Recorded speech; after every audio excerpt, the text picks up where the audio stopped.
Hi, I'm Joel with Lead Brakes, and this is a hydraulic kit for 1964.5 to 66 Ford Mustangs with manual brakes.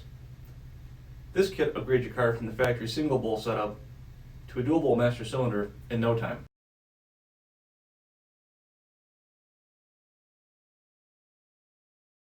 With this kit we include the installation instructions, the 1-inch bore dual bowl master cylinder, the brake lines necessary to route from the new master cylinder to the factory 3-port distribution block, as well as a union which will be installed to your rear brake line with the hard line supplied.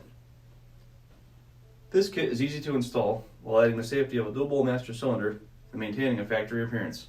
Check us out on Facebook or Instagram at Lead Brakes, and while you're at it, show us what you're working on by using hashtag LeadBrakes when posting photos of your build.